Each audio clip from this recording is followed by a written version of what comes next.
Our regular visit from Governor Katie Hobbs joining us. We want to jump right into this because there's a lot going on, if you're okay.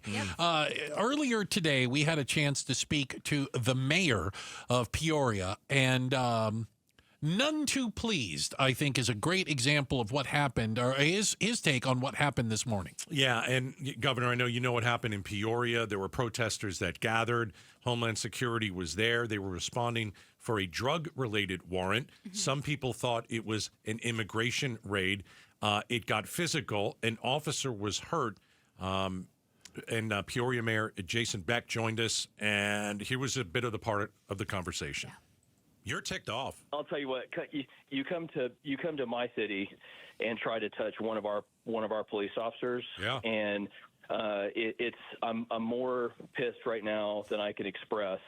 What is your reaction to Beck, and what is your reaction to what happened in Peoria? This is ridiculous. Well, I think he's right to be as upset as he is. People have a right to make their voices heard in protest that is peaceful and lawful. And that doesn't mean violently attacking officers. It doesn't mean vandalizing property. And so yeah. And I'll tell you, the Department of Public Safety today was in contact with Peoria Police, making sure that they had what they needed.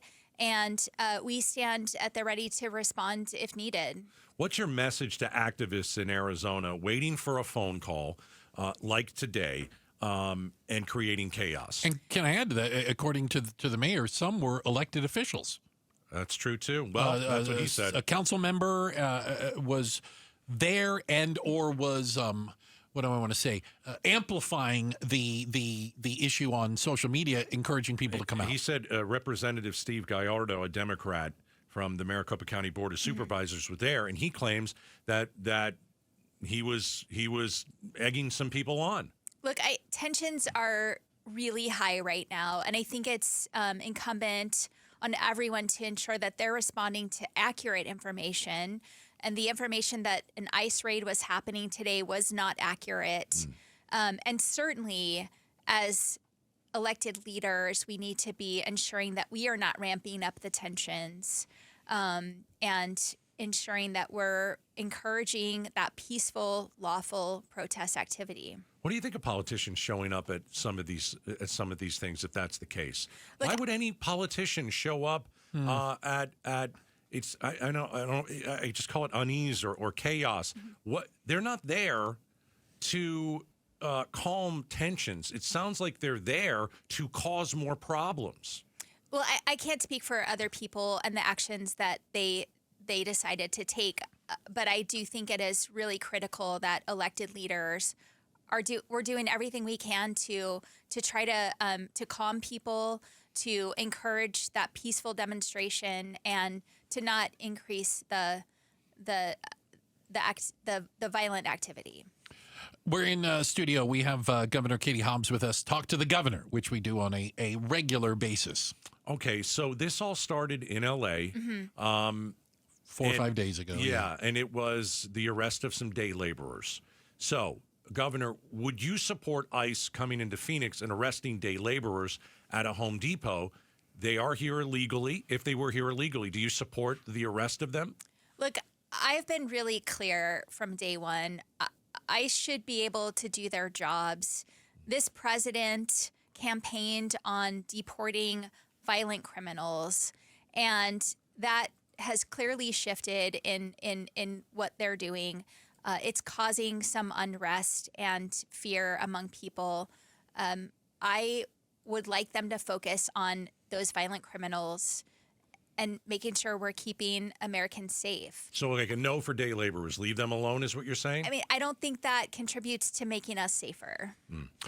Is along those lines, I know you recently signed a letter stating your disappointment with the use of the National Guard. It was a Democratic Governors Coalition. Have I got that right? Yep. Okay. National Guard in California. Yeah. Showing your disappointment at that. Is there a concern that could happen here? Well, here's the thing. Let me just clarify. It's not the use of National Guard. Governors are the commanders in chief of our state National Guard. This was an unprecedented overreach by the president, going around the governor and calling up federalizing the California Guard against the governor's wishes. That hasn't happened in 60 years. So that was just really an unprecedented overreach. And I want to make it clear, I stand ready to call up the state guard if that's necessary. What if Trump calls it up in Arizona, doesn't tell you about it, does it behind your back? You do what? Well, I don't want to speak to hypotheticals, but I think this is him using the power of the presidency to engage in a political battle. And I think that that's not how I would be responding to this situation. Is there any law that says he can do that in the state of Arizona or anywhere else that you know of? I know that the governor of California challenged this action in court. So I think we'll have to wait and see how that plays out. Do you think that Donald Trump is at war with quote unquote Democratic governors or blue states? Look, I think Donald Trump was elected to address a lot of challenges we're facing in the country, including it is inarguable that folks were concerned about immigration. I think he is politicizing the issue, and I think he's not going after the people he said he would, like violent criminals. He's doing indiscriminate roundups that are not doing anything to make Arizonans or Americans safer. We're talking to Governor Katie Hobbs. If Joe Biden had not let in 10 million people into the country, I don't think we'd be seeing this. Do you agree with that statement? That's my opinion. Immigration has been a political football for decades. It Right. didn't start with Joe Biden or Obama or Bush before him. It's been a political football for decades. And Washington politicians have chosen to continue to allow it to be a political football than actually taking action that addresses it with comprehensive immigration reform. And that is really unfortunate. But it seems that Biden was so bad at securing the border and didn't want to secure it that he let all these people in. And now he's out of office. And you've got Donald Trump, who's done the exact opposite. And it's like, if Joe Biden was somewhat efficient on the border, I don't think we'd see Donald Trump going and arresting people or ICE arresting people at a Home Depot. Well, I don't disagree with you that Biden was bad on the border, and I think that was one of the biggest issues in Arizona. And I have, been not shy about saying that. But we've seen story after story after story that activity on the border is very quiet now. We're not seeing a bunch of people coming in, and yet the president continues to go after people that are just living their lives, not making us more unsafe, instead of what he promised to do and go after violent criminals. We're in studio right now with Governor Katie Hobbs. She joins us every couple of weeks, and appreciate your time. Thank you for being gracious with it. I have a question for you regarding a bill that you vetoed, and this is, people call it the China bill. This one was a bill that would have banned the People's Republic of China from acquiring property in Arizona. Why did you veto this bill? Well, I'm going to be clear on this bill. It did not actually prevent the Chinese Communist Party or the Chinese government from acquiring land in Arizona. It was a weak bill that would allow them to own property for up to 3 years, and then had all these loopholes that would allow them to transfer that land to political proxies after that 3 years. And I am concerned about Arizonan security, the security of our military bases, and the influence by foreign adversaries, which is why I subsequently proposed a bill that would actually take action against not just the Chinese Communist Party, but other foreign adversaries like Russia, North Korea, and Iran, and others. And I would like to see the legislature take action on that proposal. Okay, so Warren Peterson was on the show with Mike Broomhead earlier this morning. Take a listen to what he said about you wanting to rewrite it or look over it again or have something different. Here's the Peterson. She's vetoed 5 of these bills. She's never approached the legislature. This is purely reactive. This is a desperate move by the governor. She's obviously running for office. She sees that she lost on this issue. I hope she's sincere. Obviously, we'll work with her on this issue. She's not approached us. She's not talked to us. We'd be happy to engage, draft a good bill, and put that on her desk and have her signature. I hope she's sincere. Sadly, I feel like this is more rhetoric, just like the border rhetoric. If she's serious about it and if she's sincere, I hope so. I'm always an optimist, but her actions have not matched her current rhetoric. Your reaction, Governor? President Peterson, I am 100% sincere. Send me a bill that actually restricts foreign adversaries from owning property near our military bases, and I will sign that bill. That is not the bill that you sent me. Can I ask just a follow-up question on it? Because you mentioned there's obviously other countries besides China. And that number or that list tends to change from time to time. Right. If I understand correctly, there are foreign countries that currently own land in Arizona. Now, whether we like them or not, it seems it kind of depends on the day. Yeah. Saudi Arabia or whatever.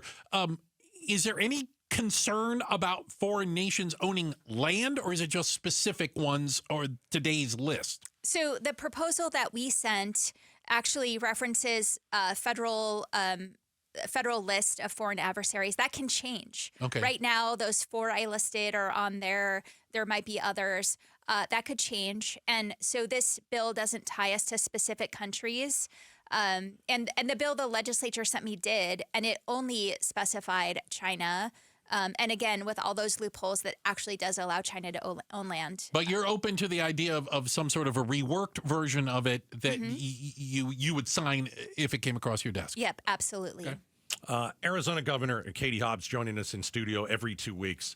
Headline: Arizona governor vetoes bill to ban teaching anti-Semitism in Arizona's public schools. This just came across. So I haven't looked at it completely. What was this bill? Why did you veto it? And it's a tough headline. Yeah. So obviously, anti-Semitism is a growing concern, which is why I've taken action to address it. I signed a bill that requires Holocaust education in our classrooms. Last week, I was at a groundbreaking for the new Holocaust Education Center that is funded in part by the budget we passed last year. And we need to take real action to address this.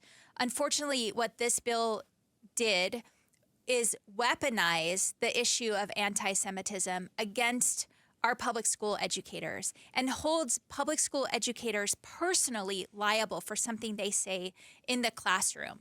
Parents and students already have an avenue they can take against teachers who teach something like anti-Semitism.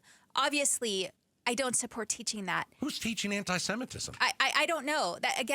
That's a really good question. I think it's weaponizing this problem in search of a solution in search of a problem. I mean, I think so, and I don't want to say that anti-Semitism is not a problem. It is. Sure. But there's no evidence that that's being taught, and if it is, students and parents have an avenue to address that already. All right. It is Talk to the Governor. We're speaking with Arizona Governor Katie Hobbs. Let's talk about something no one's talking about because of everything that's happened in L.A., and that's the big, beautiful bill. Yeah. So you're still out there, isn't it? I guess. Yeah.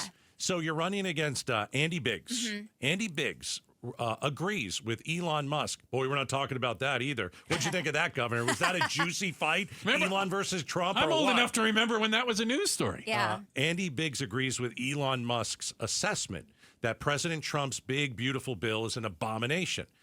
Yet he could have stopped it, and he didn't.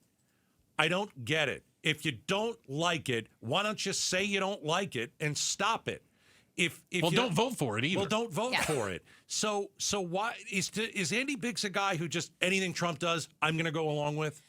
Look, I don't know why he's saying what he's saying, but I want to be clear. Andy Biggs did vote for this bill that will cut healthcare for hundreds of thousands of Arizonans so that they can extend a tax break to billionaires and millionaires who don't need it. Well, it remains to be seen whether it's going to pass.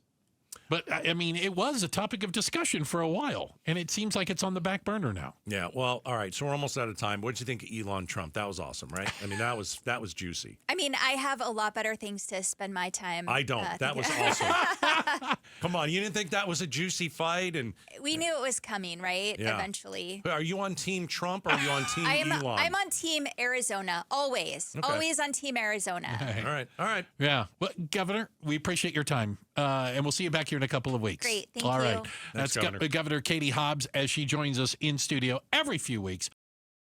Thanks for watching Outspoken with Bruce and Gaydos.